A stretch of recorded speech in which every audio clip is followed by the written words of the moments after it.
Magandang araw, eto po tayo, magbubukas po tayo ng ating mga parcel. Ito po yung ating parcel po mga kalodi. Tingnan po natin kung legit po yung ating na-receive po ngayong araw na to dahil ano yan eh. Tingnan po natin, ang order ko po ay isang boxer short at inano ko lang kung cotton po to, boxer short. Kaya napa-order po ako. Sinubukan ko lang po sa sa Shopee. Ayan, sa online shopping po dyan. Sa Shopee po ako, apps po, ako nag-order. Ano lang po dyan. Ito galing po sa sa all the way from Bulacan, Pandi po. Pandi, Bulacan po dyan. Ayan. Try po natin buksan. Ito po dyan, po, makalodi dyan. Ayan. Pero nag-aalala po ako, bakit magaan, tsaka bakit ganito yung itsura. Hindi ko alam kung ano itong laman. Kaya naaano po ako. Parang may mali po dito eh. Ganun. Sa palagay ko yan. Pero baka yan po dyan. Di po ko po alam kung ano po dyan. Ayan. Ito po pala laman. Ito yung laman ko magbalay ko.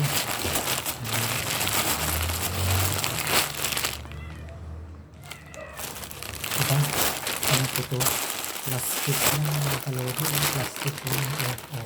Talagang nabudol na naman po ako dyan sa mga Shopee. Hindi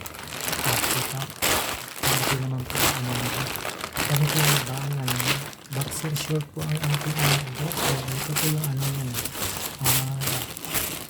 dami talagang naluloko sa mundo.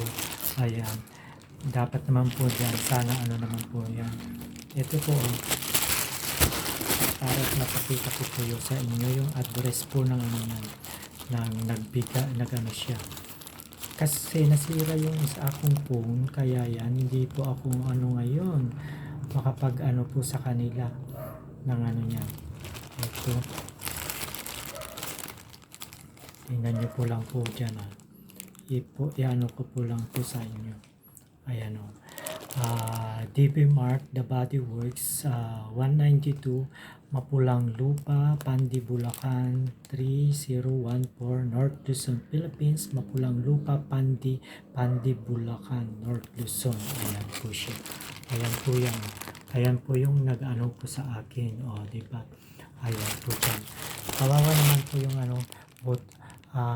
mga kasamahan po natin na mag-order dito.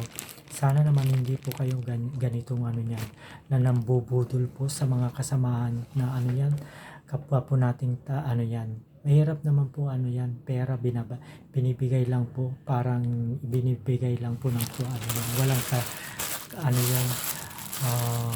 kapalit. Ito lang kapalit plastic. Ko naman po tong plastic. Ang in-order ko po boxer short. Ganito lang ba ang nyo? Talagang mambubudol. Sana hindi po kayo kung sino pa man po, kung sino naman po itong ito. Ayan. Sana'y matauhan ka po. Hindi lang po ako, kung hindi lang po ako yung dinudol mo, sana may mga taong magre-reklamo sa'yo. Ayan. Hindi pa po ako kasi makapagreklamo dahil kagabi po nasira po yung bago po dumating tong parcel ko nito na plastic po. Nasira yung phone ko kaya hindi po ako makapag ngayon. Kaya kailangan ko pang paayos bago ako makapagreklamo sa Shopee. Tingnan nyo Shopee, legit na yan kamo, pero hindi pa rin pala mga legit yung mga yan pumapasok sa kanila na ng mga produkto. Kaya minsan po Shopee naman po dyan, baka naman po makita nyo, mapanood nyo po to. Ayan, di ba? Mahirap talagang magtiwala sa tao minsan, lalo na sa mga online shop, ganun, kagaya ng Shopee. Ayan, nakala ko minsan tagal-tagal ko nang nag-online shop. Kaso lang, ngayon lang po ako nabudol sa ganitong pamamaraan na plastic pa ibinigay. Aanin ko na naman yung plastic, di ba basura lang naman din po. Kaya yan, ingat-ingat lang po talagang mapagano po kayo. Tingnan nyo mabuti kung yung mga product na para naman po kayo. Aware po kayo, kaya pinakita ko lang po kung ako niyan. Kaya nagtaka ako kung bakit ganito yung itsura. Yun pala plastic lang po dito. Kaya yan.